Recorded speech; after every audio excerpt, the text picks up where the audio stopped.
Yeah, I will always be a warrior. You can't stop me, you can't stop me now. Yeah, I will always be a warrior. You can't lock me, you can't lock me down. I will not lay down my arms. Ready to be covered in scars. Cause I will always be a warrior. Late nights, get lost. Hard work, the cost. Can't quit, can't stop. This world all cut off. Don't have time to waste, not now. Need to find a way to get out. Cause I'm gone in deep. Get lost in the weeds. You know it's all about the conquest. What's next? You gotta put the work in like you're obsessed. Think about what you want, what's your future? What kind of person would it take to seduce her? So what's next? Be obsessed with winning and your success. Make progress, this life is never promised. So feel blessed, live life, don't be too cautious. Trust the process. In too deep, I'll never quit. I wanna see this through. Yeah, I'm all in, and I will hold my head up high. Got what it takes to fight and survive. Yeah, I will always be a warrior. You can't stop me, you can't stop me now. Yeah, I will always be a warrior. You can't lock me, you can't lock me down. I will not lay down my arms. Ready to be covered in scars. Yo, 'Cause I will always be a warrior. how y'all doing tonight? Okay, let's see. What are we doing? What's even life?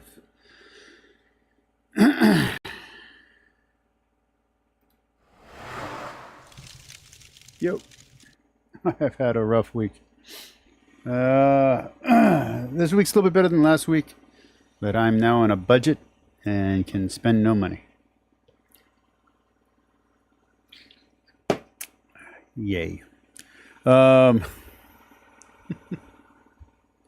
How's life, everybody? So, Biden being the next president is now no longer a 100% guarantee, as Biden has jumped out. And Trump being the next president is no longer a 100% guarantee, as Biden has now dropped out.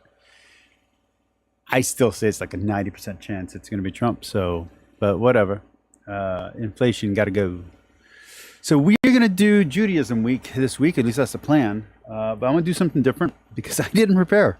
So I'm going to pick random videos. But first, we're going to start off with some cabin Batuzzi.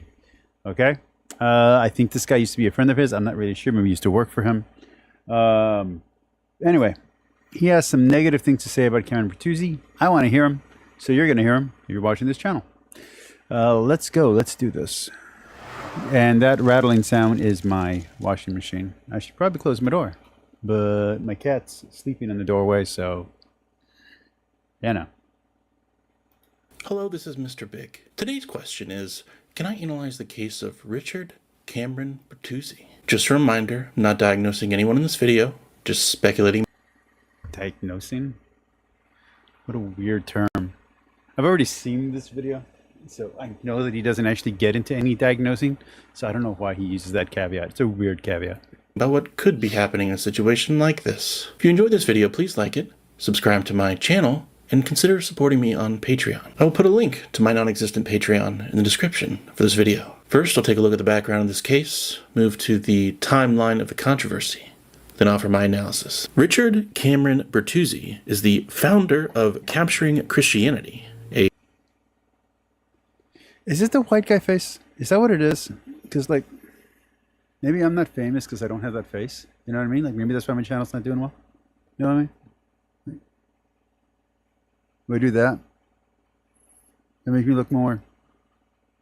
No? Is it the fact that my nose is broken? Or that it's not big enough? What do I do that?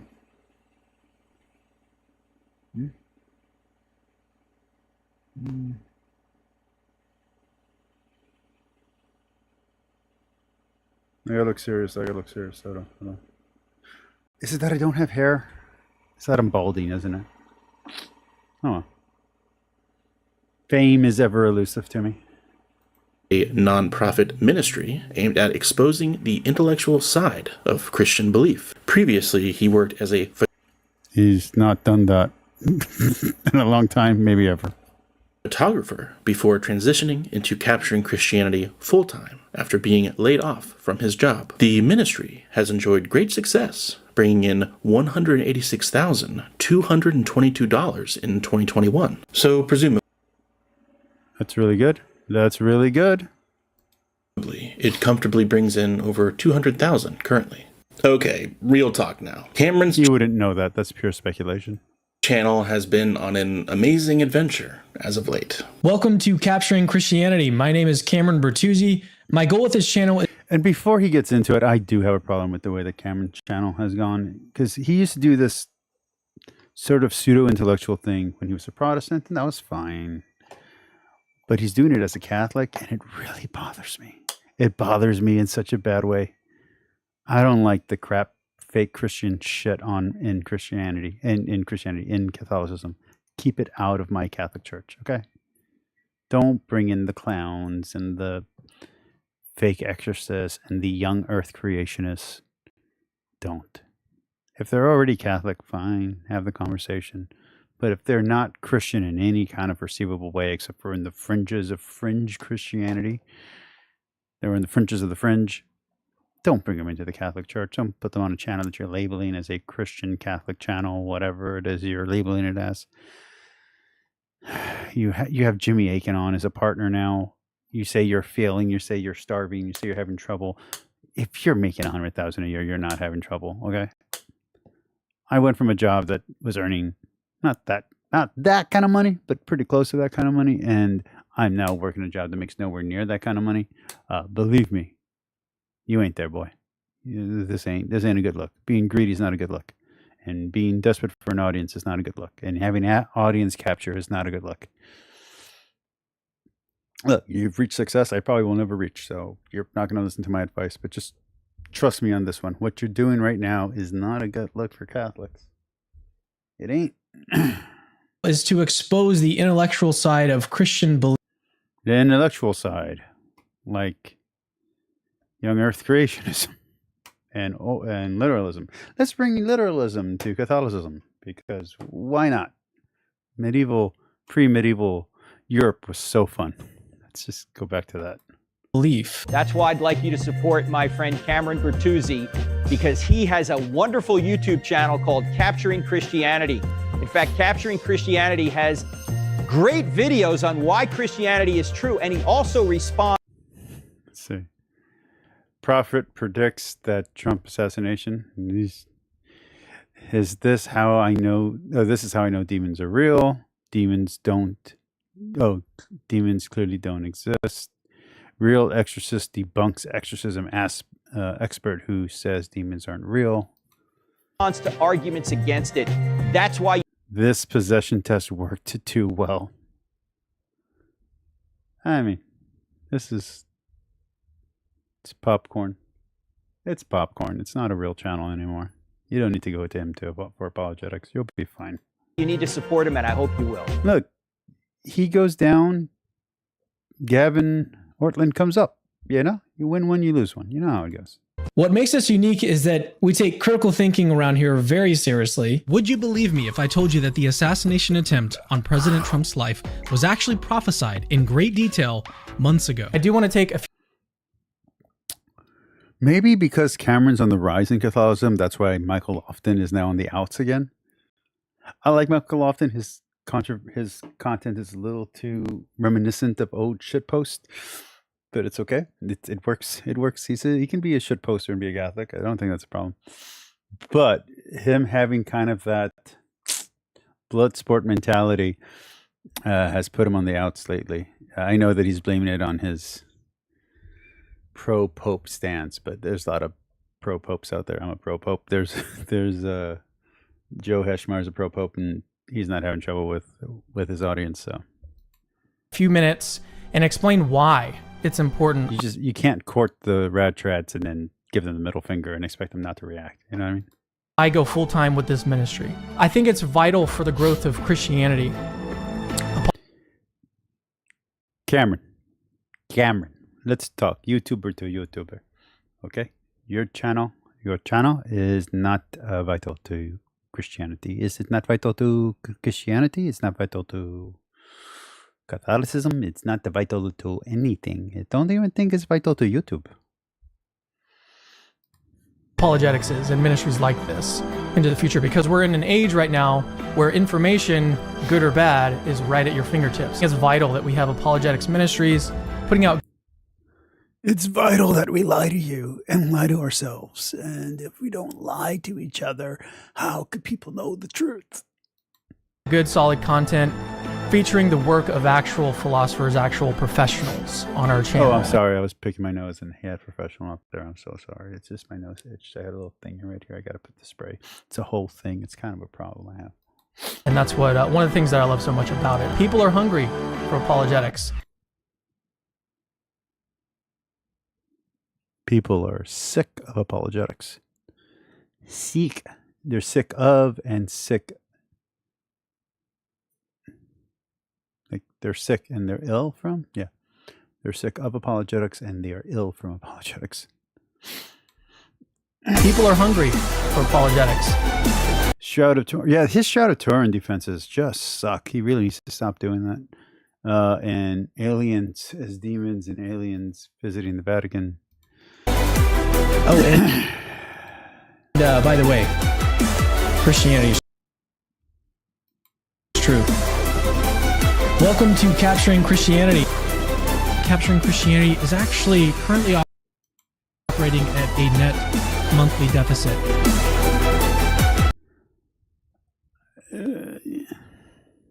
Look, I can't even get monetized because of some type of glitch in my invitation to be monetized. And even I'm not running in a fucking deficit. Cameron, if I'm bad at money, you're terrible at money. To expose the intellectual side of Christian belief. People are hungry. It's just lampooning him. Shit. I thought it was going to have a little bit more serious content. I watched this when I was on a run or I was working out. I don't know. Apologetics. I didn't finish the video last time. Oh, and by the way, Too incredible way the Cybertruck proves God. Low tier, low hanging fruit. I mean, hey. Some people like that stuff. Some people like Idiocracy. Some people like Happy Gilmore. I'm not one of them. Some people like Friends. You heard me say it. Friends is low bar. Some people like Seinfeld. You heard me say it. Seinfeld is low bar. Some people like that knockoff show that wasn't Saved by the Bell, but looked like Saved by the Bell, but had different actors. You know what I'm talking about.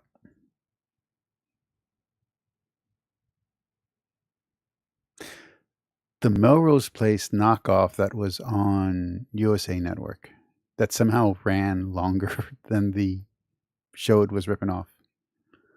I'm just saying, Cameron and people like Cameron have existed for a while, since the 90s. Christianity is true. Welcome to Capturing Christianity. To be fair, Jimmy Akin's into weird stuff too, so like, yeah, you know. But he brings a lot to the game, so it's allowable. We can allow it. Capturing Christianity is actually currently operating at a net monthly deficit.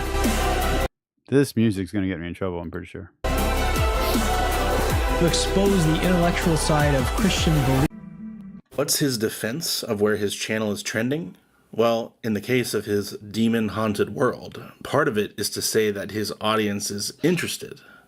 But to play devil's advocate, so to speak, what's almost certainly happening is that he's growing an audience based on who is already interested in this topic.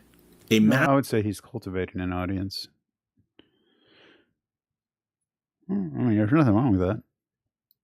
massive number of his views and subscribers have historically come from the demon videos, which is why a lot of his other content doesn't consistently perform. Other big channels in this space do not seem to have this problem to the extent that he does, and it's almost certainly because he's doubled down on the more sensational topics in the way that he has. He's built an audience that doesn't really care about the kind of content he started with, and would rather see him talk about things that evoke the passion of surprise and wonder, like exorcists, aliens, demon aliens, the Shroud of Turin, revivals, NDEs, modern healing, and now modern prophecy about Donald Trump. If the spirit of religion join itself to the love of wonder, there is an end to common sense, indeed. And not to be too much of a curmudgeon, but I don't think it's that brave to double down on sensational topics that millions of people are interested in, especially when doing so has demonstrably been the most reliable path to more views, subscribers, and by implication, money. But this begs the question: how much money does a ministry like this really need? Think of what the output of Capturing Christianity actually is. They host a barely updated website, and Cameron, at best, talks to people via live stream a couple times a week. So I just budgeted my monthly expenses for the last 3 months. Hold on.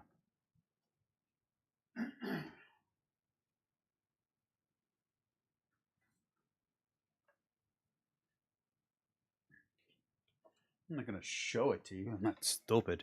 But my monthly expenses on average are, and remember, I'm also taking care of an elderly person, but my monthly expenses for the whole household on average are $4,231. That's my monthly expenses. It's my average monthly expenses, recurring bills, that kind of stuff. Okay. Now, of that, how much do I spend on this channel? Because I think that's a good question. Yeah, I know, he really did. Like I I don't want to say what I was going to say. What I was going to say was probably going to get me in trouble. But yeah. Anyway, back to what I was saying. So let's talk about how much it costs to run this production. If we're itemizing how much things cost initially, I have a computer that's $3,000. I have an Elgato capture device that's somewhere like 200, 250, maybe 500 when I bought it. I have this microphone, which the mics go out roughly once a year, so this is about 100, 120 bucks. I have a mic arm that I've had for a while. This thing's like, I don't know, 70 bucks, 90 bucks. I have a little Steam Deck that's like $110. I have two monitors. One monitor I just retired. So I have this retired. No, sorry. I have the retired monitor over there. I have this monitor over here. That's a gaming monitor. Then I have a artist tablet that I'm practicing my art on. So I retired the other one so I could use that one. I have a projector camera, somewhere in the $500 range. Okay, so you're talking about maybe $3,000, $4,000. You're talking about $4,000 single time payment. What has to be replaced on these things? You got.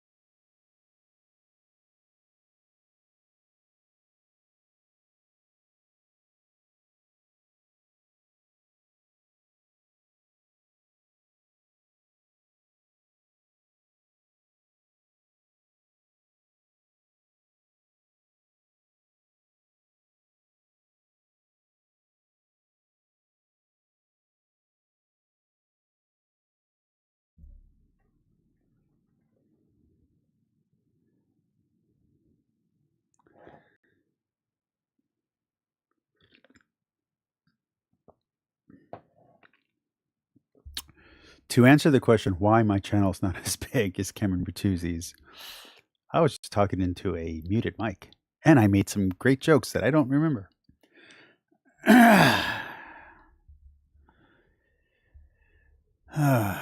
Fuck me. Okay.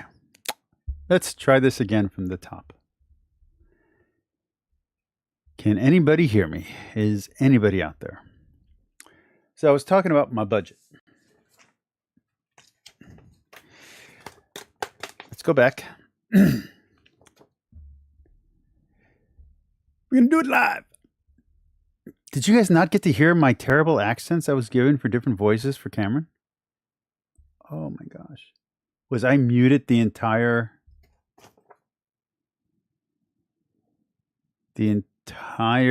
20 minutes? Was I muted for 20 minutes? I had people coming in and out of the room. I'm like, why are they leaving? That's weird. No one told me. Thank you, BS. You're a better man than most. Okay.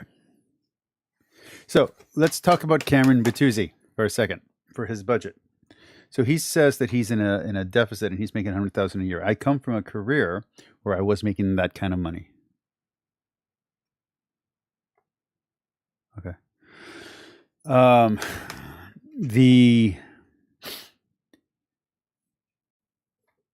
My current job it does not make a lot of money, and I need to have a second job that I need to now start looking for. I might have to go back to corporate, just to be very blunt about it. But what are my monthly expenses? Keep in mind, I do take care of an elderly person. My monthly expenses are roughly $4,500. That's how much I roughly spend a month. How does that relate to the cost of running this channel? Well, let's talk about the items that we have. So we have the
BS.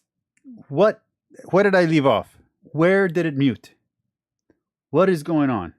What is happening? What am I touching? How am I touching it? How did I turn it off again? Let's try this one last time as my frustration grows. Okay. I'm gonna put my hands here like I'm praying. Okay.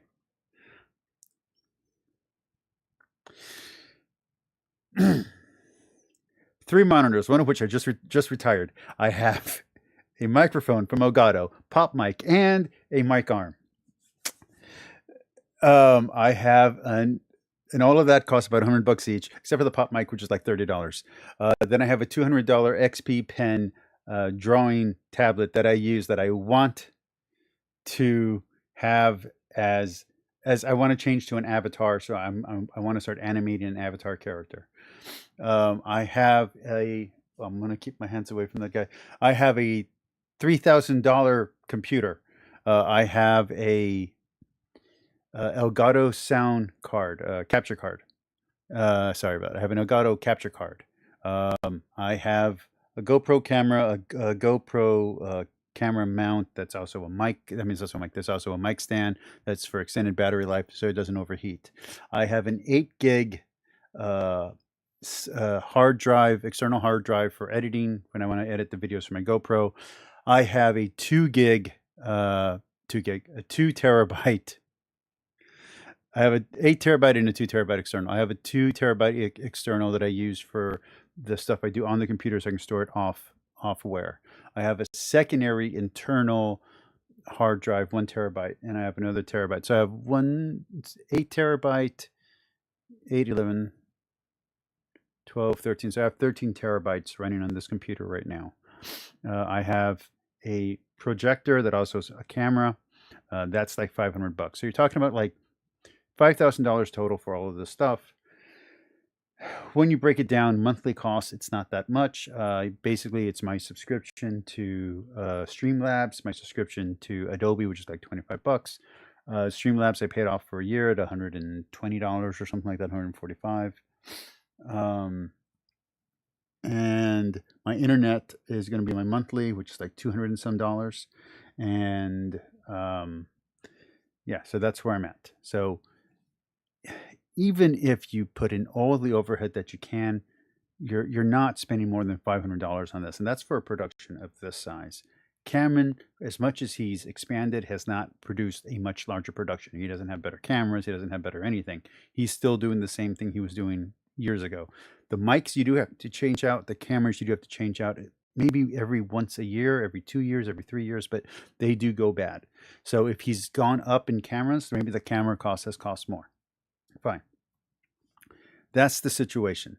I'm not going to try to say that again. And if I'm muted, too bad. We're going forward. Without putting out almost any original content. Once you pay for recurring services and have the foundational equipment you need to produce content in place, there should be very few expenses remaining.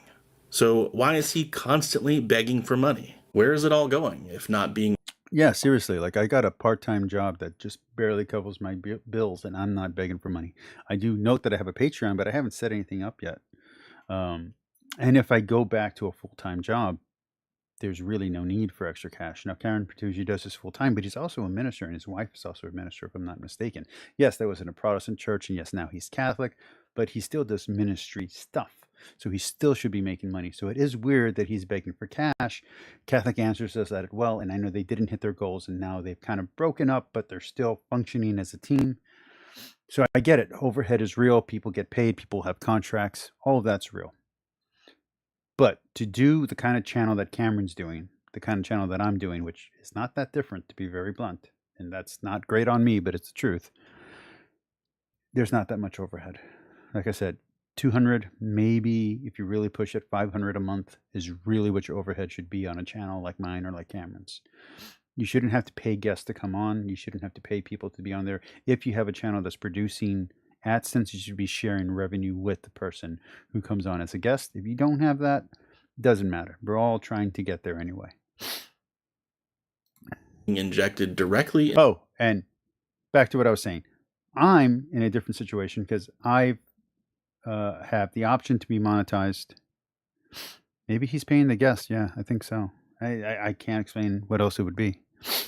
Or maybe he's flying them out, which that'd be stupid, but I mean, he could be doing that. Like, that's an expense. For me, I now have the option to be monetized, and I can't because of a glitch in the invitation that I got. I got the invitation on the 21st, and on the 24th, they changed to a different type of invitation to be monetized because Google Pay no longer works in the US. It's now Google Wallet. So I'm not even able to monetize right now, even though I have the option to be. I've already applied, and that Google Pay situation is a problem. Google says they're working on it, but I need money, man. And you don't see me begging for it. I have a Patreon that I haven't even set up tiers yet on. So I don't know. Someone in Cameron's position, I don't know what's... Oh, you're so right, B.S. Lewis. B.S. Lewis just said, I bet William Lane Craig charges. I bet you he charges a premium. I bet you. Into the Bertuzzi household via paying himself and his wife a salary. Protestants, you Catholics hear me? Protestants won't go on for free. I bet you Trent Horn goes on for free. Trent? The only thing I can think of that would be a major I bet you Kip Davis, the Pope of the Dark Magisterium, I bet you the Dark Pope, I bet you he doesn't charge. expense would be the conferences that they occasionally Kip, come on my channel and prove me right. put on. But it's not like they hosted them for free. People had to pay to go. So what's going on? One, why the constant need for more money? And two, why such a dramatic, never-ending slide into... For those watching my channel for the first time tomorrow, where I've been getting between 40 and 100 views overnight. So some people are going to see this. Okay. For you people, look at how professional my channel is. Any big name who's watching this, Kip, Gavin, Trent, let me tell you why you should come on my channel. I will mess up at least twice with the mic. At least twice I will mute myself. And in that time, you can say whatever you want because I can't talk back and I won't even catch it. Another reason you should come on my channel. Nobody watches, so you can say anything you want and get it out on your chest and like just put it out there. It's just atheist and anti-theist on here. Come on, man. You'll be fine. You can say anything. Really get your opinions out there. Reason number 3, the anti-theists that I've been talking to about religion for over 7 years. They're primed and ready to be converted. Look at this guy who's in my chat right now. So there are 3 reasons right there for a big name to come onto this show. To Cartoon Network Christianity. Anyway, I think there are serious questions surrounding these matters. Questions much more worthy of... P.S. Lewis, I love you. You are a gentleman and a scholar. Your horns are beautiful. Your fat belly is jiggly. And your animations are fanning the chef's flames kiss of speculation into than the kinds of ideas Cameron's been breathing life into as of late. This might all seem strange coming from me. I both debated and interviewed Cameron, as well as defending him behind the scenes in the past. Well, everyone's got limits, and it's not like we're best friends. The straw that broke the camel's back for me was the unashamed promotion of the Trump prophecy stuff within days of the assassination attempt. B.S. Lewis wants every apologist who might potentially be on my channel to know that I have been softening him up for the conversion. He's ready for you. To stir up controversy and speculation for money and views. It doesn't matter that there were some qualifications in the videos. He Come to where the lost sheep are. Knows exactly what he was doing, and he's resisting correction from other Christians. This is an indication that we are in full-blown sellout mode. And I mean, selling out? What does that mean? Someone come on my channel and explain it to me with lots of money. For one, want no part of it. No one should pretend like he's some kind of gatekeeper for the sophisticated online religious discourse anymore. Too many jokes.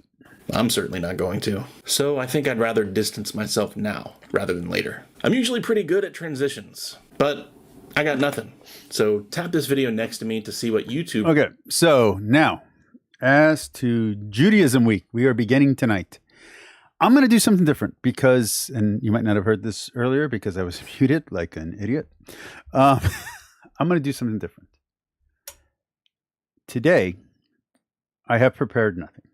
We're going to type in Judaism, and we're going to see what videos. We'll try Judaism apologetics. We'll try several different titles. We'll see what pops up. We'll pick a random. We're going to have fun tonight. Nothing too serious. I don't think there's going to be anything serious tonight. And let's do some good old-fashioned anti-apologetics, and let's go look at some Judaism. Should I try Judaism apologetics? Okay, let's just try Judaism. Why aren't you typing? Type, type, type, type, type, type, type. Judaism.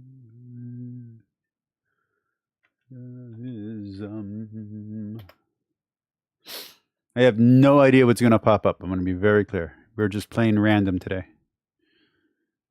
Oh, I got a feeling that one's going to copyright strike me, right? That one looks like a copywriter. He looks like a copywriter. This one we watched already.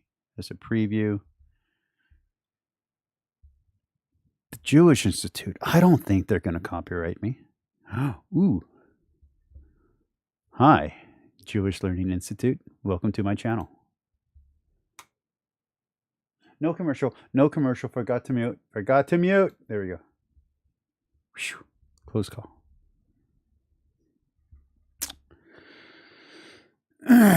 So far, what I've learned is Judaism is about an animated fox touching a screen. And people who aren't related pretending to be family. And having delusions about an animated fox in front of you. Okay. I've learned a lot about Judaism. Ooh, I'm Moshe Ben Maimon. There's music. Known in Hebrew by his acronym, Rambam, and in English as Maimonides. Maimonides! Hold on. Where's he at? Where is he at? Where am I home? Where am I home? Did I put him in another room? I put him in another room. Yeah, I did. I have a big old book of Maimonides. The Jewish star of the 12th century and a luminary for humanity.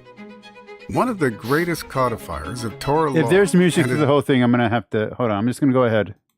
If there's music through the whole thing, I'm going to have to use a different video, guys. I'm sorry. Exclusively. Darn it.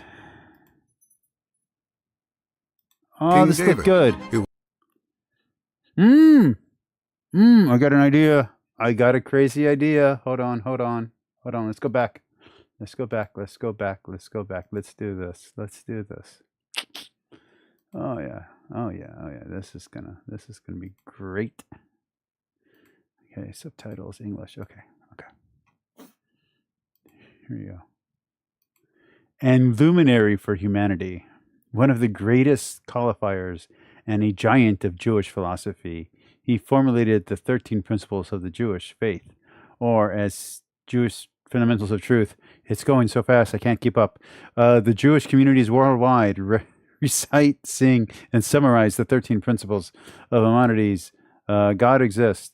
God is the essence of perfection and the primary cause of all existence. God is one. He is not composite or divisible. He is the absolute unparalleled unity. Okay. God is non-corporeal. He has no body parts.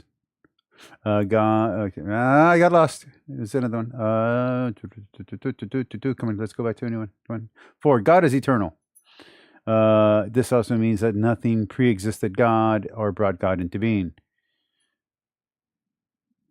We serve God exclusively. That precludes worship of any other deity, created or imagined. God communicates through prophecy. Spiritual fit for prophecy, even though entirely God's choice in initiative. The prophets of Moses is the prophecy of Moses is framed. There you go. God chose. Dude, I'm not keeping up. Our prophetic experiences. The Torah is of divine origin.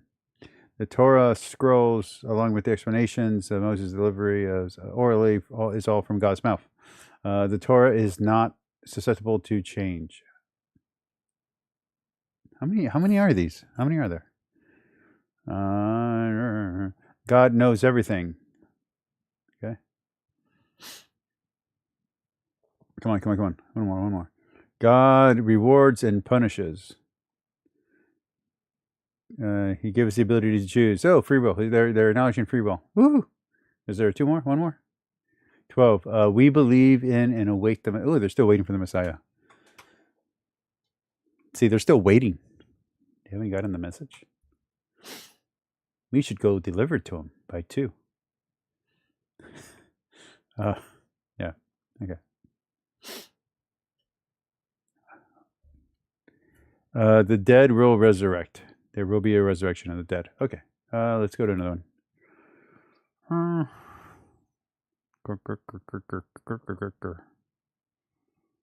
I am your target demographic. Let's see.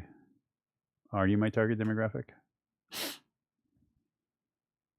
Child you love. This quality show has been brought to you by lack of sleep and caffeine. It's not your friend. Your target demographic, and today we're continuing 5 books of the Hebrew Bible called a synagogue, Judaism, which Why? sees Jewish law as obligatory. Why is everybody using music? Does nobody know? The question that was raised is, what does Judaism say about the I love significance this guy. I've seen this guy before on different things. I love this guy. what Christianity I don't know his name. I just like him. terms the original sin, namely the sin of Adam and Eve, Look, eating you're getting from it the up. fruit of the tree of knowledge Just for being awesome. in contravention of God's divine commands. Now, let me say at the outset that, number one, although the Christian idea is very, very different than the Jewish idea, it is totally based on a concept that is at least analogous in Judaism. And we, in fact, do believe that the original sin had a cosmic repercussions, was an extremely significant event. You see that? This one rabbi says Judaism believes in original sin. Take that, all you people, specifically Jewish people who have said you don't believe in original sin. This one rabbi says you're wrong. Adam and Eve were created as perfect beings who were totally connected to God. And the sin created an unbridgeable It's not like Jewish people disagree with each other or are famous for that. distance, a chasm, a separation. So far, we and the Christians are walking on the same path. But at this point, we now differ and we now switch directions. Christianity sees original sin as an irrevocable, unchangeable blight. One day when I finally share my last name, I will share the town in Spain where my family's from that is named after us, because I really want to talk about that town one day. I want to go visit that town. If I ever get money again, that's on my list of things to do. On the holiness of the human soul, creating an impossibility of connecting to God other than faith in Jesus, etc. Judaism teaches it in a very, very different way. We believe that the essence of man's divine soul remains untainted. It remains holy. It remains unified with God. Okay. So there's where they disagree. It remains radiant. What the sin introduced was kind of a secondary soul that the Tanya and the books of Kabbalah refer to as the animal soul, in which our holy soul strives to be with God. Nature, animal nature, and divine nature. And the way to divide it is into different ways. You can divide it into 3, which is the way that I used to think. You have a animal nature, a human nature, and a divine nature. And divine nature is your higher nature. Divide it into 2. You have a animal nature and a divine nature. And you can look at it as one big composite nature, which is human nature. Singular. But we introduced into ourselves negative drives of egotism, selfishness, hedonism that are kind of pulling us away, imprisoning us, making it very, very difficult to achieve the communion that the holy, godly soul still desires to achieve. So as a result, instead of looking at man as hopelessly irredeemable, Judaism has a very, very hopeful vision, because it basically says, listen, the holiness that you were born with, the holiness that was put into Adam, is still there. There is a drive that can be pulling you away, but you have the freedom. Question unrelated to Judaism. Does anybody know where you can stream Forever Night? It was my favorite show as a kid. I would have to stay up late till, and by late I mean like 1 o'clock in the morning or 2 in the morning to watch it. I loved that show when I was a teenager and a kid.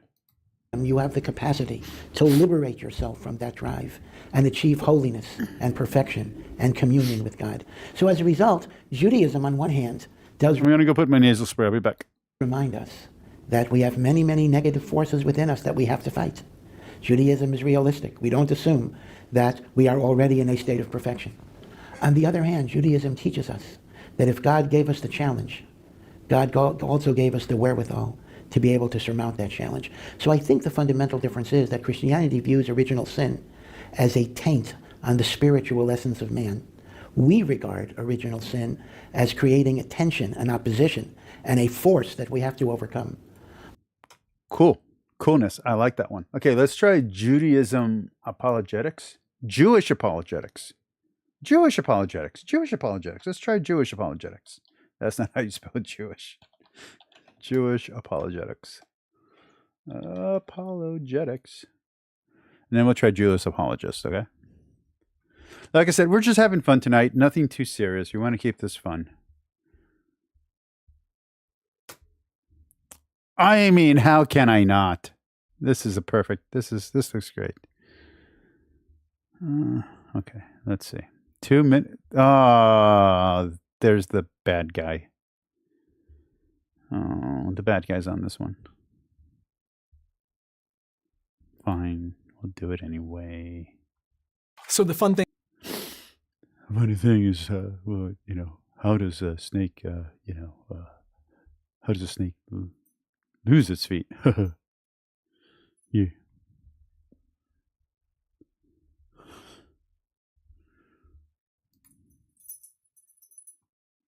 Again, my life changed. Come to faith through the prophecies. I didn't come to faith through someone reasoning with me from the Hebrew Bible, because that really was my point of reference. It was that I was a rebel, heavy into drugs.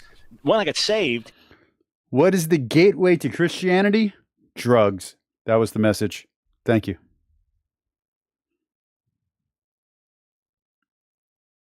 Was there more? Wonderfully born again, my life changed because I'd been shooting heroin and speed and some LSD and all this. I got transformed overnight. Don't tell me that there's somebody in South Korea that had a cold and prayed for 2 weeks and someone resurrected from the dead in Nigeria. I've heard that. That's not important to me. I had a vision. I was on drugs. That all means nothing. So we're looking for a Jewish leader who died and rose from the dead before the year 70. No music.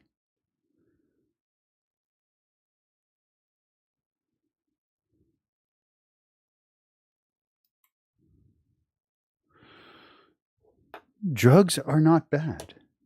Drugs are only bad if you take them. Jeez. Just don't take them, and drugs are fine. This lesson brought to you by immaturity. Went back and interpreted Psalm 16:10 and Psalm 2:7, but no, I don't think there's any clear scriptures in the Old Testament that would seem to suggest that the Messiah was going to rise from the dead. We see that this servant, who will be highly exalted, will suffer terribly, will be rejected by his own people. Sacrifice for the sins of the people. Human sacrifice is an abomination, and that. Oh, it's copyright free? Okay. That is conveyed by the prophets everywhere. So the innocent can't die for the sins of the wicked. There's even Jeremiah 31, Ezekiel 18. It's everywhere. Hold on, I'm going to open up the chat. That we find the doctrine of this Trinity clearly spelled out. Just show that to me, and I'm in church right now. And I would agree with Tovia that if you approach this question simply on the basis of the Hebrew Bible or what we would call the Old Testament, one wouldn't come to believe that God is a Trinity. Whoa. Tovia Singer was Cartman. Dog it, he ugly. That an ugly man. William Craig rarely has been called handsome. But in this area, he handsome. No,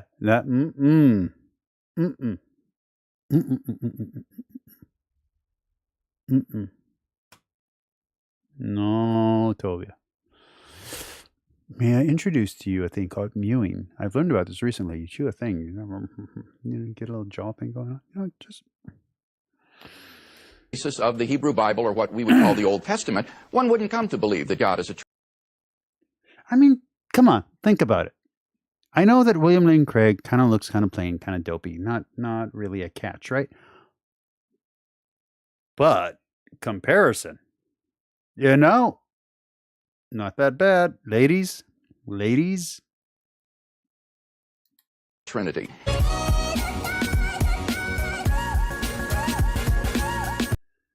All right, let's go to the next one, and we're on to the next one.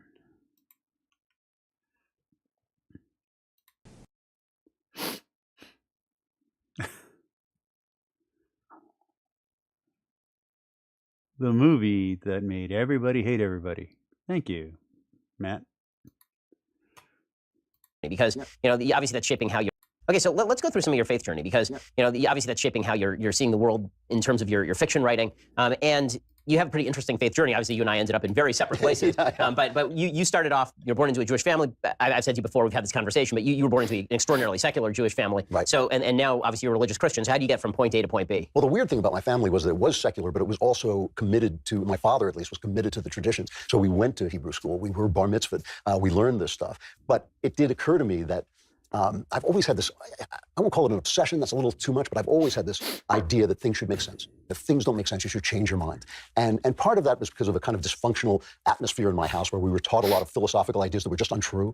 And it's very damaging, you know, because you don't want to tear away from your family, but at the same time, you want to find the truth. Christians, do you know anything about growing up being told stuff that isn't true that your parents believed? Christians? Are there any Christians?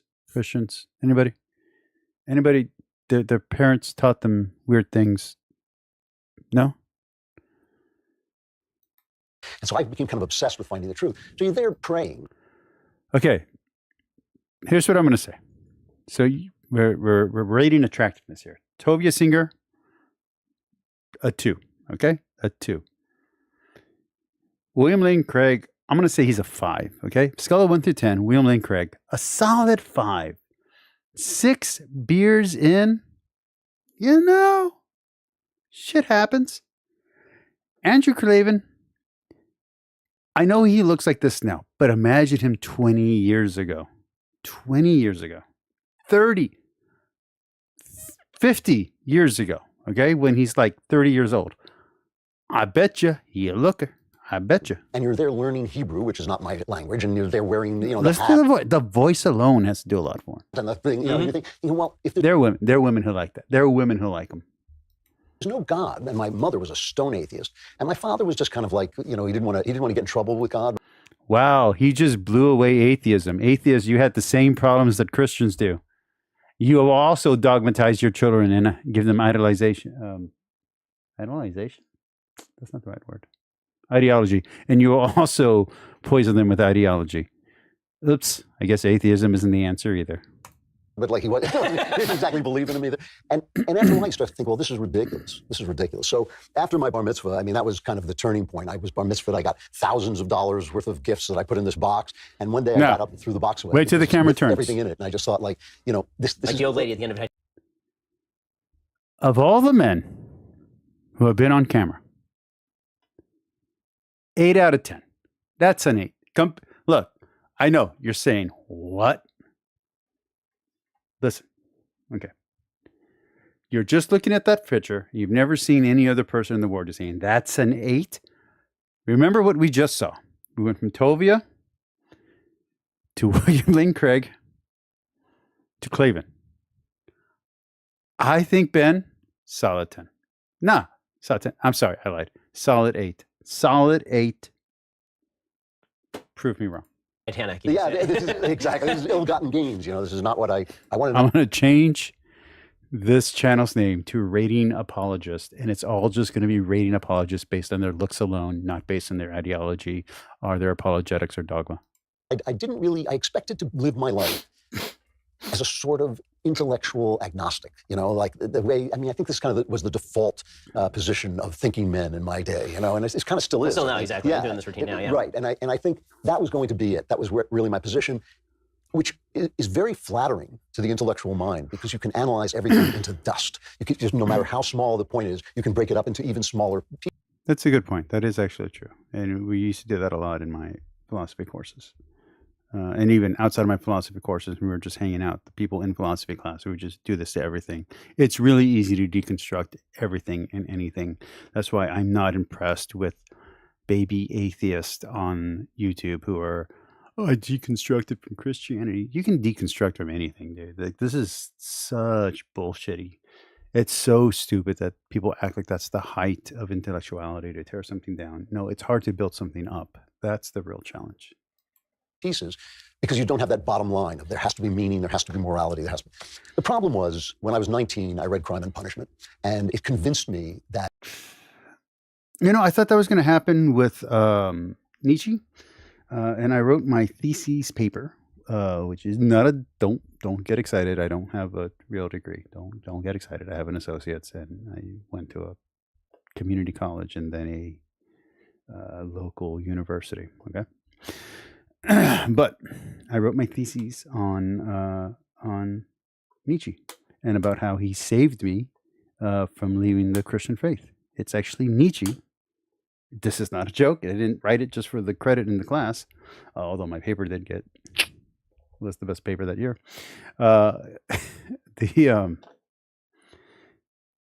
I talked about how Nietzsche saved my faith. He has this great line where he's like, "I'm the class clown. I'm the guy in the back making jokes and pointing things out.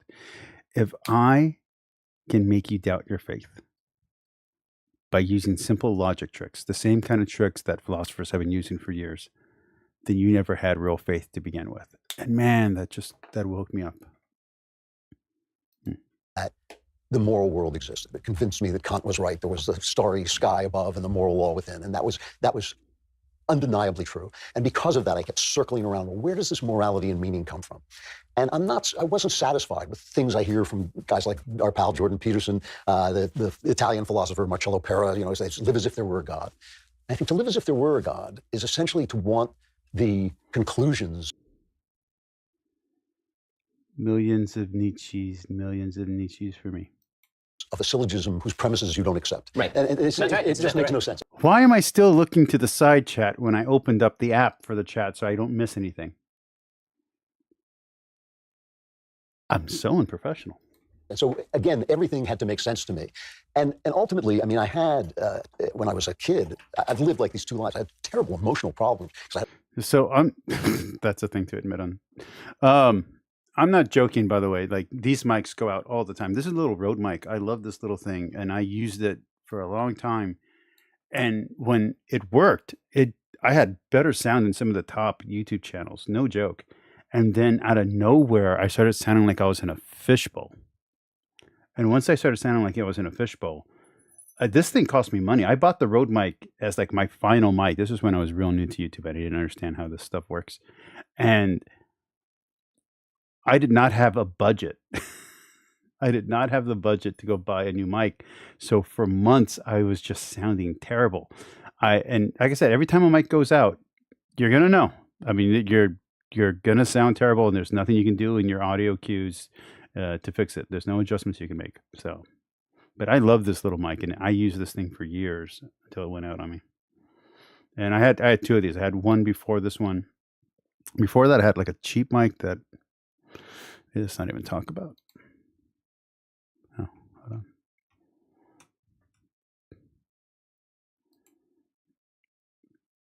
I don't know what's going on. What's here? There we go. I had a terrible relationship with my father. My household was dysfunctional in this very invisible way. There's not a lot of violence. There was not a lot of hatred. It was just this kind of invisible dysfunction. And so I cracked up. There came a point when I was like 28 years old. I just stopped working. Basically, I just went, boom, something's wrong. And at that point, which would have been the smart point to seize hold of God like a piece of driftwood floating by in the ocean, I thought like, well, then I'll never believe, because it'll always be this thing I did because I was weak, because I was down on my luck, because I was broken. It'll always be this crutch that I seized hold of. It just shows how stubborn I was about things making sense, And so instead, by the grace of God, I found a shrink who cured me. And I always laugh about this. I'm the only person I've ever known who was cured by psychiatry. But he did, within the course of like 2-3 years of talking to this guy, I was a completely different human being.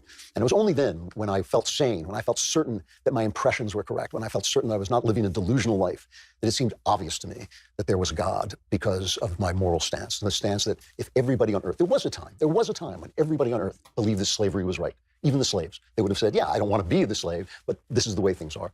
At that time, slavery was wrong. And once you say that, you're screwed God-wise. I mean, you cannot get away from the idea that somewhere there is this moral base, this base of meaning.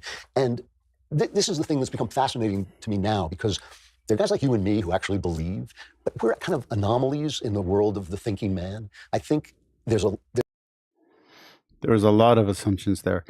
This channel is dedicated to anti-apologetics for those watching for the first time. I'm not saying anything because he hasn't said anything. All he's done is pontificate. It's not even apologetics. It's just pontification.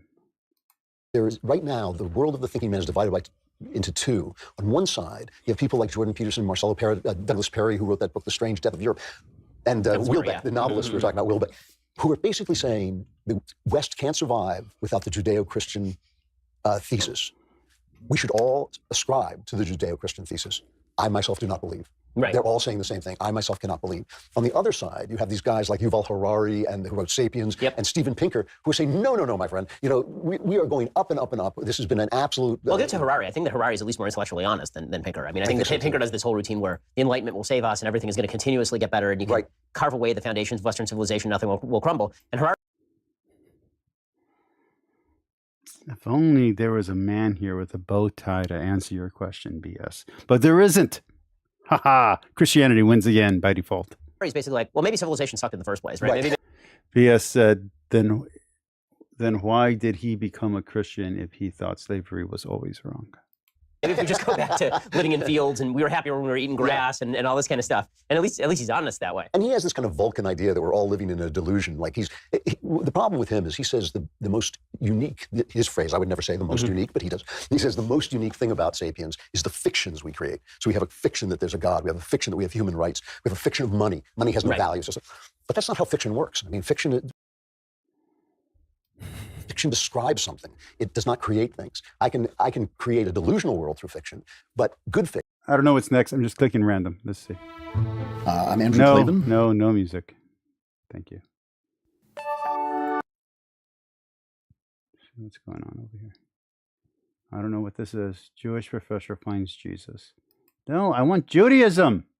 With my friends, my family, then I started to find out that there were some intellectual challenges to my faith. And that was, apparently I believed in Jesus because I was, misled by a Christian translation of the Old Testament.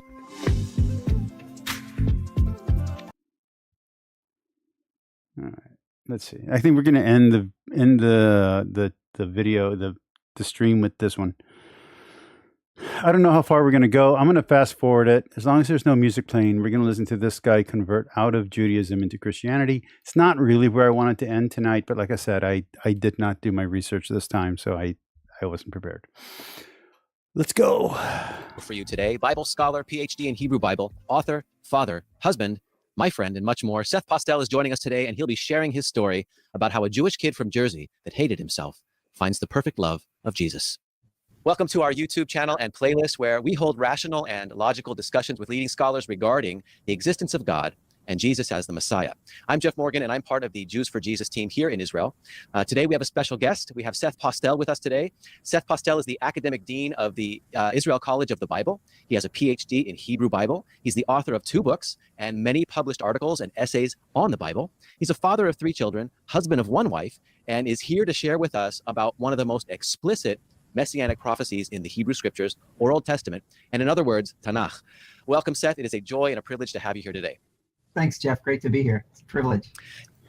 It would have been funny if he said he has 3 children, he's the father of 1, and tonight they find out who's the and it's on this channel that they find this out. Yeah, thank you. Can you explain about how you, as a Jewish man that grew up in Jersey, came to believe that Jesus is the Messiah, Son of God, and Savior of the world? Yeah, actually, I can go 2 routes, but for me, it was actually not an intellectual thing at first. It was actually a very personal thing. It was... I'm going to be honest with you, the most handsome man tonight, outside of myself, of course, I'm sorry. Well, not this. This lowers my ranking, but that's fine. The most handsome man on this channel tonight has been guy with generic beard. Generic beard guy wins the day as most handsome guy. Generic beard guy, number 1. Ben Shapiro, number 2.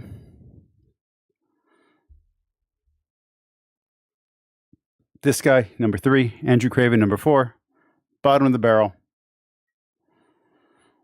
You picked no one else up at the bar. Got to go home with someone. Tovia Singer. BS, I take that very offensive as someone who is legitimately part elf. Like I was born part elf. I'm legitimately part elf. Look at this. Look at this. Look at this. Look at this. Look, I got the thing. I got the thing here. I'm legit. I used to have, they shaved them down. I used to have buck teeth. I had the buck teeth and I had the Sharpies. They did that to me. But if you go back at my photos before I was 24, I had buck teeth. I had the little sharp canines. I got the elf ear. I'm telling you. Legitimately part an elf. So I take very offense at you calling that man an elf. He's clearly not. Coming into, meeting Jesus, the Jew, I probably like you, I grew up thinking that Jesus was a Catholic, right? My best friend I had no idea he was Jewish. I mean, I don't know about you, but I had no idea he was Jewish. And, you No, know, I didn't know when I was young. You know, what do you know about Jesus? You know, Well, Jesus founded the Catholic Church. He wasn't actually Catholic. And I mean, he's the head of the Catholic Church. that he's related somehow to the Easter Bunny, Santa Claus. And, you know, I guess there was a side where I thought, wow, my Catholic friend has a way better holiday than Hanukkah. I mean, you know, how do you know, Christmas and Hanukkah, there's no comparison. So, you know, as far as my knowledge of Jesus, it was very much through, there was no access to the Jewish Jesus.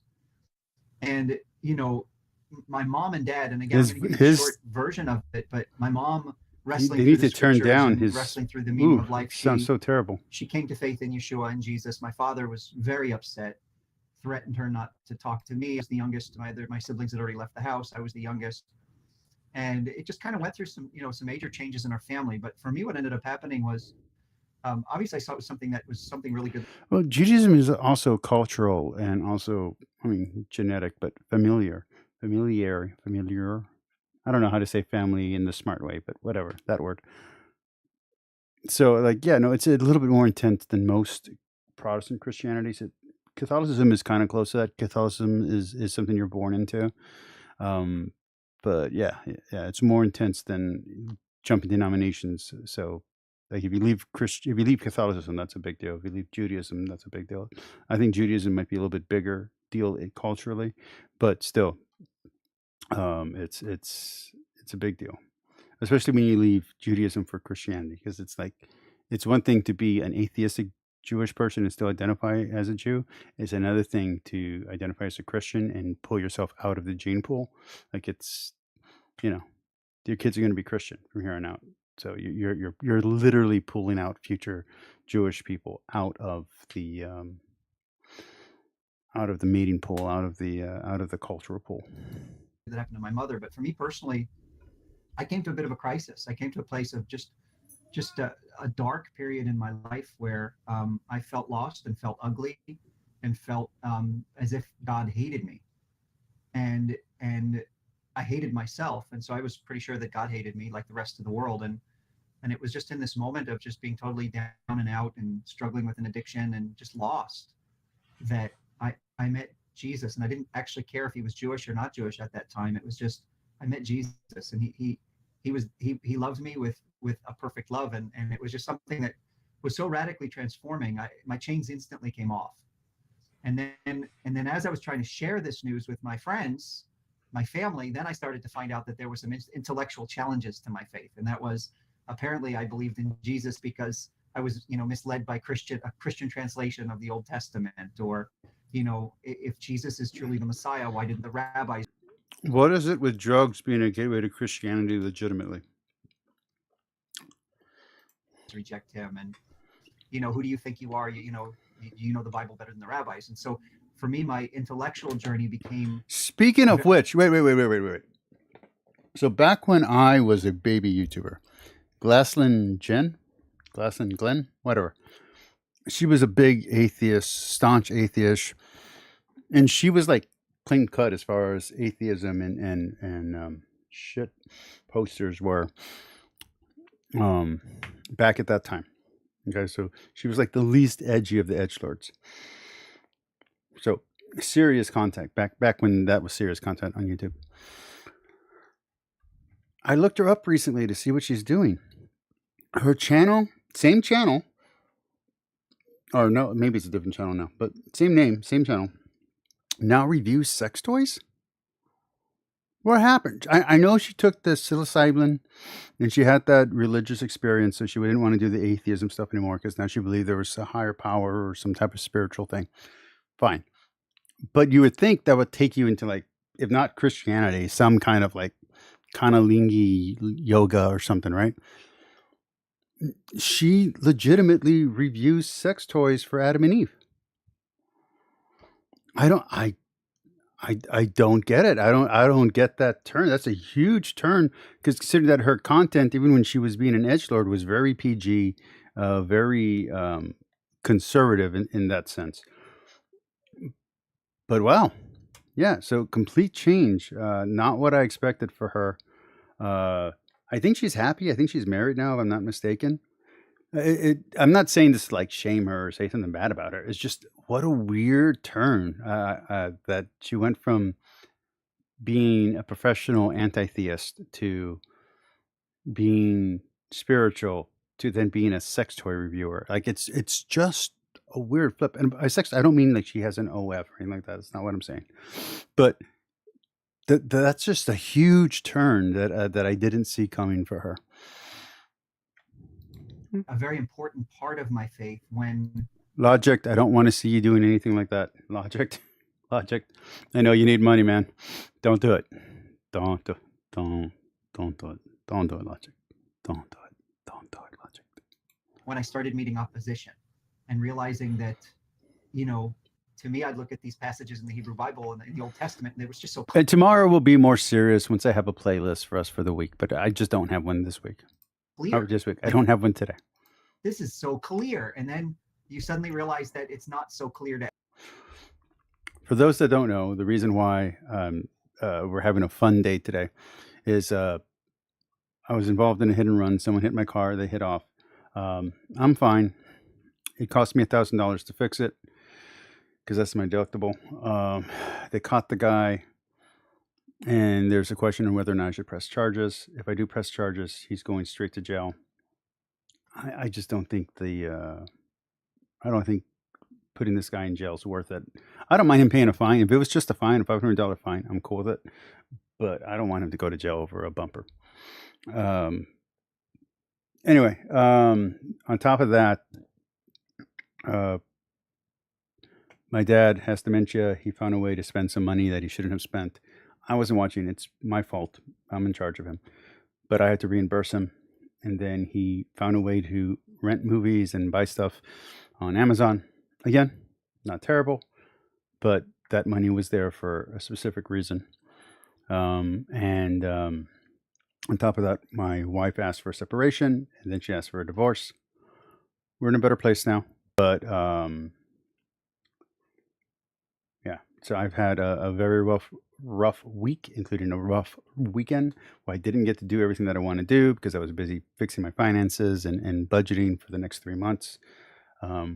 I didn't get to go on my normal bike ride or anything like that. So I also didn't have time to set up a playlist for this week. So I am sorry about that. I will be more responsible going forward.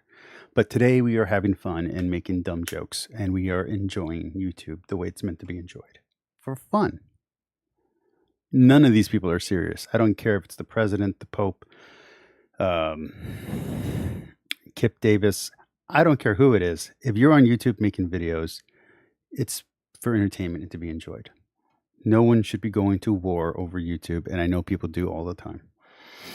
But no one should take Tyler Marshall seriously. No one should take Michael Lofton seriously. No one should take Jimmy Akin seriously. As much as I love him, you got to remember that you're on YouTube. It's here for entertainment. It's here to promote whatever they're promoting. So, BS, I appreciate that. Thank you, man. I wasn't saying that for pity points, but I thank you. Thank you, man. Anyway, I love the Pope. I believe in the Pope. I submit to the Pope. But when the Pope puts something out on YouTube, that is purely an advertisement. That literally is apologetics for the Catholic faith. And while I take the Pope seriously, I don't take apologetics seriously. It's a blight on humanity. Okay, apologetics has become advertisement. It's not. It sells. It's not. It sells in PR. It's propaganda and rhetoric, and it's very heartbreaking when you figure that out. But I figured that out. I started doing anti-apologetics, and then as soon as I started doing anti-apologetics, I started getting recommended anti-apologetics channels. I thought I came up with the name. Turns out I didn't. And then I started watching other people. But just because I'm watching someone, and just because I respect them, and just because I like them, like I like Kip, I like Dan, I kind of love Dr. Bowen. It still doesn't. You still shouldn't take them so seriously that you have to change your faith or change your life because you like their content. You got to remember that this is YouTube, and it is about views, and it is about monetization. And if you forget that and think they're actually talking directly to you, you're getting a little lost in the weeds. Take a break from YouTube if that's what's happening. Just remember that. No one on YouTube is untouchable in a intellectual capacity. Even if you agree with them 100%, check your sources, make sure that you're not just blindly agreeing with them. Make sure that they actually know what they're talking about, even if that means you got to spend a little extra money and buy a book.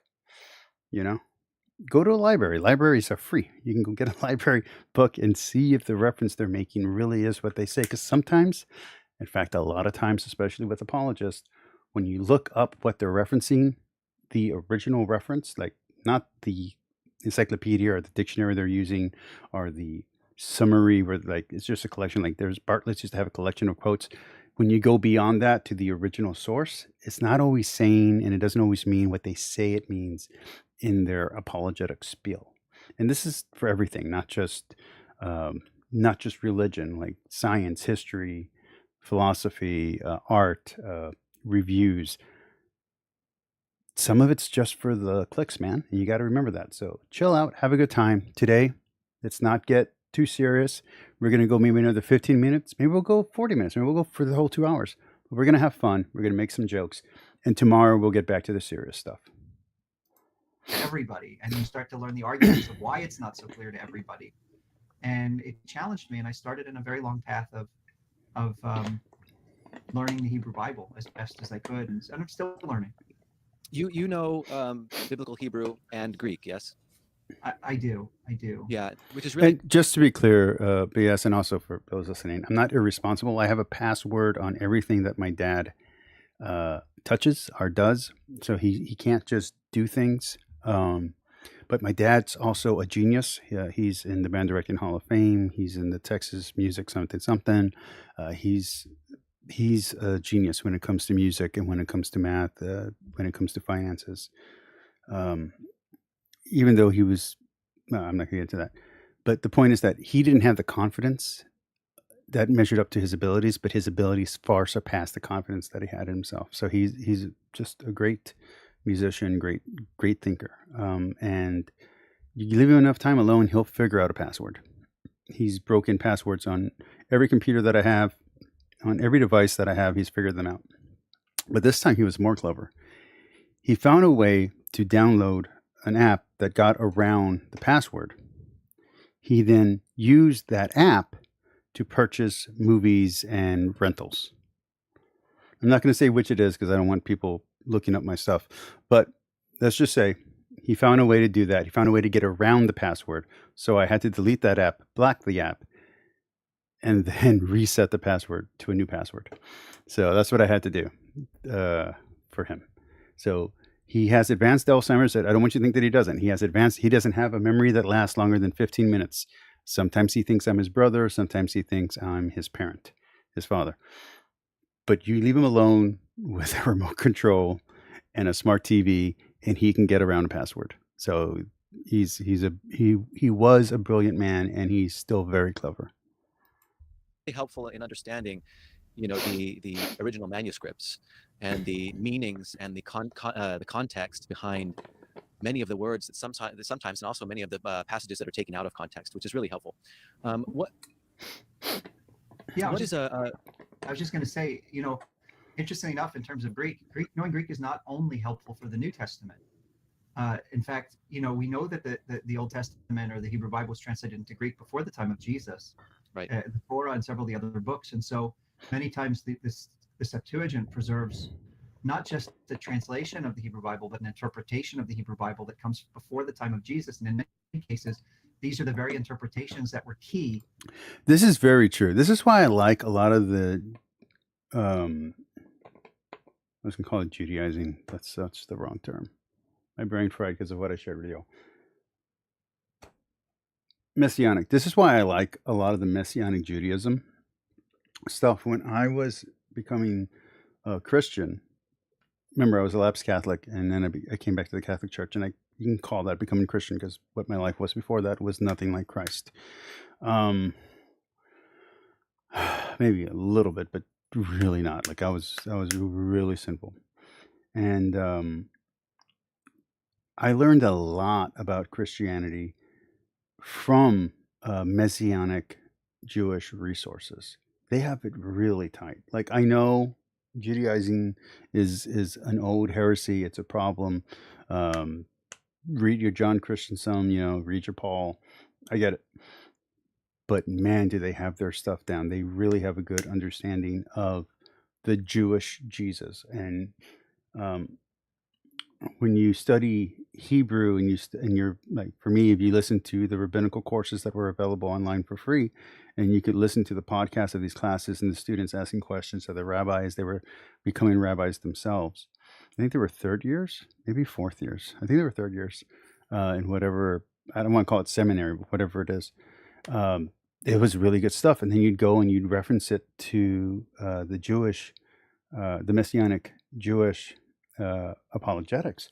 And they are really good at connecting the Jewish understanding, the stuff you could hear from these rabbinical schools, to the Christian understanding, the stuff you would hear from apologists. So they were much better at it than any Christian that I've ever seen before or since. So the Messianic Jewish community are really good at this. And I think that's why so many scam artists and so many ill-intended people go to them, because there are arguments for Judaizing and arguments for Messianic Judaism that are super strong. And if you can tap into that, you can convince a weak Christian or a weak-minded Jewish person, or someone who's atheistic and has gone through a spiritual thing or a heartbreaking thing, that this is the true path, even though it's not. Like, it's very close, but it's not the correct one. I have tremendous respect for true Messianic Jewish people. Like, hats off to you, man. That's a hard place to be right between Christianity and Judaism, full-blown Christianity, full-blown Catholicism, and Judaism. Like, you're not liked by either side, and you're going to hold that position. That's, excuse the term, that's ballsy. That's really cool. But the problem is that a lot of scam artists like to find a wedge into there. And there's many Jewish Christianities that are out there, Messianic, not Messianic Jewish, because Messianic Jew is a specific thing, but like Messianic Jewish adjacent, that's full of con artists, and man, they take a lot of people's money. So yeah, which is probably why he was warned against originally. People forget that, like, con artists have always existed. So when Paul's warning against these practices, what we're hearing is anti-Semitic, might not be anti-Semitic at all, considering that Paul is a Jew. It might actually just be warning against these kind of practices that crop up in these communities. So if you're warning against a theological or practical problem, it can come off really harsh when you're using terms like Jew or man or woman, because the word is so overgeneral and covers so many people that even if you're talking about a specific person, even if you yourself are Jewish or you yourself are Mexican, and you say, like, if I'm Hispanic, I'm Mexican, and I say that Mexican, it means something very different than when a white guy says it. But if I write it down in text and it's 1,000 years later and you don't have any context for who I am, you can take that any way you want. And I think that's a real danger and a real thing that happens when you read the Bible. And so I think there's a lot of double-edged swords here. So again, someone who's dancing on that edge, I appreciate you very much. Even if I don't agree with you, I appreciate what you're doing, and I appreciate Messianic Judaism for that reason. And people who identify as a Messianic Jew, wow, you are, I mean, that's pressure, man. Your family's going to be pissed off at you. The Christians are going to be pissed off at you. Like, I mean, the atheists are going to be pissed off at you. Like, you got no friends. So I hats off to you, man, and I hope your life is good, brother. In identifying Jesus as the Messiah. And so understanding the Greek is not just about, it's not just for reading the New Testament. It's actually for understanding the Hebrew Bible. Right. So what you're saying is the Septuagint, which is the Hebrew scriptures translated into Greek by 70, wise men scholars, you could say Jewish scholars. That's actually a myth. In other words, the whole notion that it was translated by 70 rabbis who sat in separate rooms and they came up with the identical translation, that's a bit of a myth. But the reason that the myth is so important to us, it comes out of the letter to Aristeas, which is that's a document from the pre-Christian times. But the reason why that myth is so important is because it's obviously an attempt to encourage the Jewish community to embrace the Septuagint as a translation. In other words, the myth itself shows That was a fish. the veneration and the respect that the Septuagint. I've heard from some commentaries, both written and YouTube adjacent and podcast adjacent, that after the Septuagint was available to the public, that people would go to the Library of Alexandria, Jewish people would go, and they'd want to read the Greek version on the Sabbath. Like, that's how important the Septuagint version became for the Jewish community in Alexandria. I don't know if that's true, but I've heard it from multiple sources, and it sounds cool. So I'm going to keep repeating it until I find out otherwise. Commanded up until the rabbis rejected it in the the debates about Jesus. But the Septuagint, yes, it's a Greek translation of the Old Testament from a time before Jesus.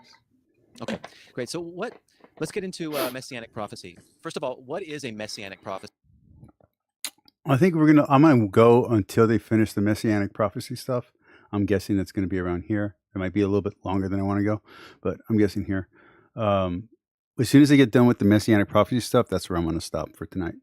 But I want to hear this, so this is good. I'm glad I stumbled onto this video. This is a good video so far. Let's see, for those that don't know. Yeah. So, we can go more generally and say that the Old Testament, nobody would deny this, the Hebrew Bible promises better days. The Hebrew Bible is very aware of the world. The world that we live in is not the world that, it's not an ideal world, right? And that there's pain, there's suffering, there's sorrow. When it comes specifically to the Jewish people, a lot of the biblical history comes within the context of failure to attain God's standards, God's promises to bless Israel and the nations. And so you have within the Hebrew Bible constantly this tension between the now, which is we consistently and continually disobey God, and that comes against or it comes in conflict with promises of a better day. And so you have a lot of passages that we would call, I guess in technical terms, eschatology, or passages about the last days, right? But the last days is kind of a broad concept that deals with some kind of a redemption and some kind of a redeemer. And so when we talk about a messianic prophecy, we're typically specifically talking about those passages that were written to foretell the work, the coming, the reign, or even the suffering of Israel's future redeemer, a future leader, a future ruler. You know what? I think I'm actually going to stop it there, just because I want to do this on a day where I'm being more serious. Because this is actually a really good video. I think I might start tomorrow's show with this video. So let me finish the thought that I had earlier, just to explain something about the separation and what's going on there, because I don't want anyone watching this to think my wife is a bad guy. She moved here. We got her green card, and her son's green card something went wrong. She received a green card for him with her name on it. It's a Chinese name, so it was his paperwork, but it was her name. So that doesn't work. We needed to get it resolved, but before that happened, I quit my job. Now, I quit my job to take care of my dad. That was the main reason. There were like 3 other reasons, including I didn't want to work under one specific manager ever again. And I would be put, if I hadn't quit, I would have been put under him. I don't have any problem with him as a person. I just don't like his leadership style. And I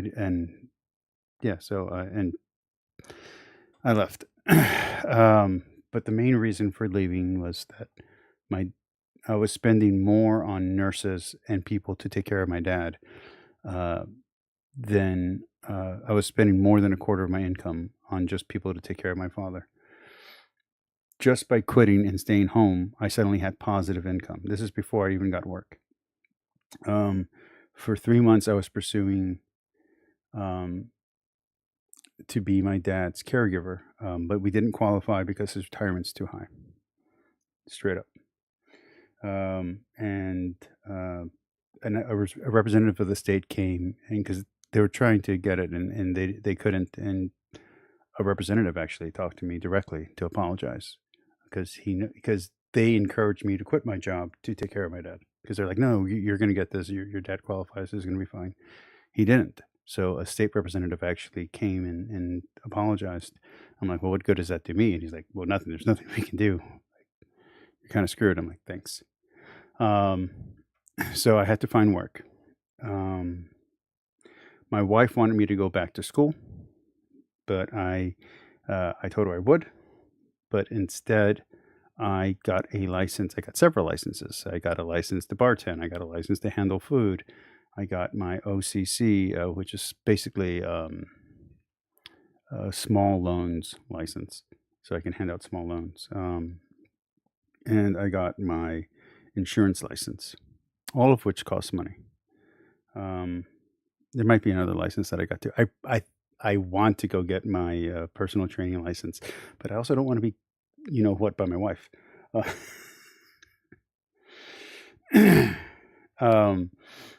But she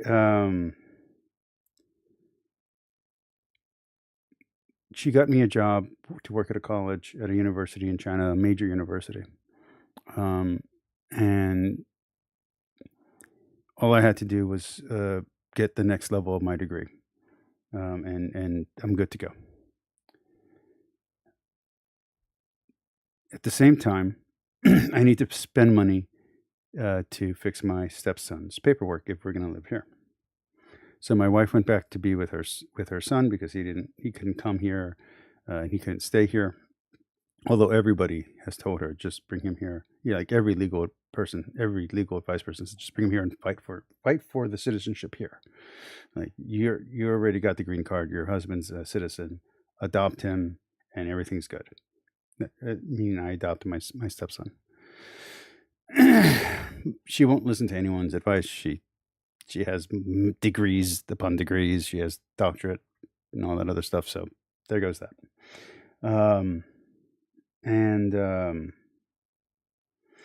Long story being short, me taking out those $2,000 to cover my dad's mistake really hurt her emotionally, and me taking another $1,000 out to repair the car, because I had that money the whole time and I didn't use it to go back to school. I didn't use it to hire a lawyer. I didn't use it for any of that. I was just keeping it in my savings until an emergency came up, which an emergency did.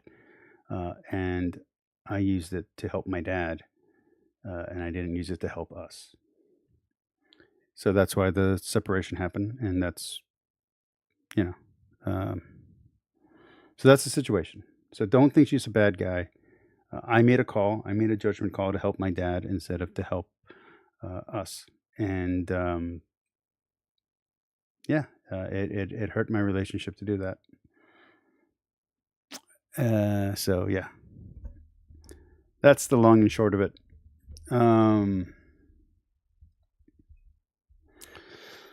So I don't know where I stand with that. I do know I need to start finding a better job soon. I'm going to keep working at the place that I'm working at. I really like it. I really like the place I work with. I like the people who I'm working with. When I say easy, I don't mean like it's not complicated. I mean as in the ease of working there is so nice, especially after working in a dealership. I mean, it's beautiful. But the amount of pay cut I'm taking to work there is substantial. So I have an interview this week with a firm.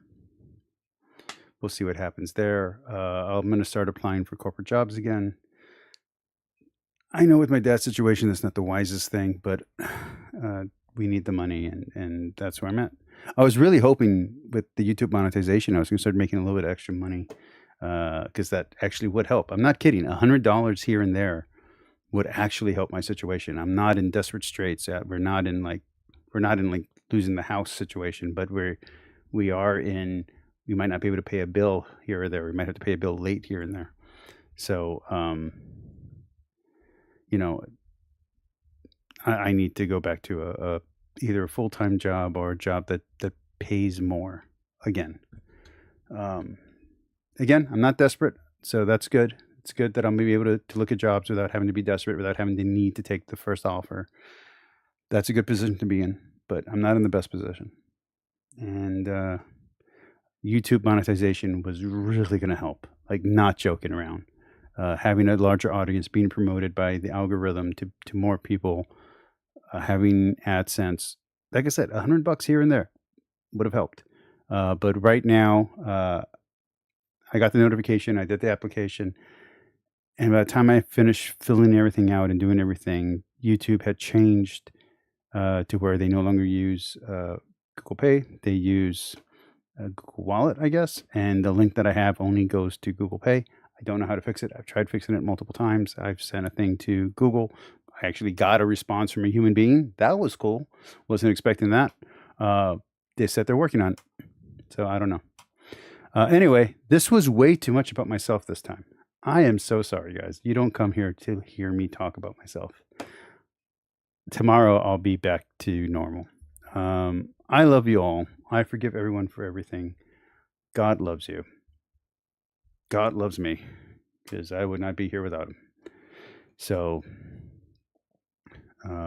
thank you, God, for everything. And if you're out there and you're hurting and you're having a similar situation, I hope today's show could have helped you out a little bit. Even if you're watching this a year from now, 2 years from now, even if I'm famous in the future and this stream somehow ends up being a popular stream, I hope this episode helped you. I hope you're feeling a little bit better, and I hope you know you're not alone. God loves you. I love you. If you need someone to talk to, you can talk to me. My channel's open. My chats are open. Anybody can come to my channel. I don't discriminate. I don't care what your gender, race, creed, religion. I don't care about any of that. You want to watch my channel, you want to talk to me, I'll listen to you. And if you're feeling alone, you're not alone. I'm with you. All right. Forgive everyone for everything, and that includes forgiving yourself. And then move on. Follow him and change your ways. I love you all, and good night.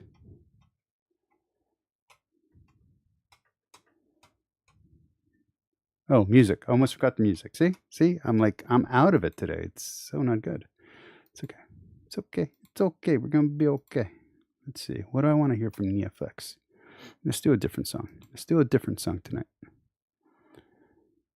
Hopefully I pick a good one. Getting some behind the scenes magic now. No bad words. You know what? I've played this one before, but I really like it. I think it has a great message. We're going to listen to a little bit of hope. Have a good night. All you gotta do. Let's see. Here we go. Bam.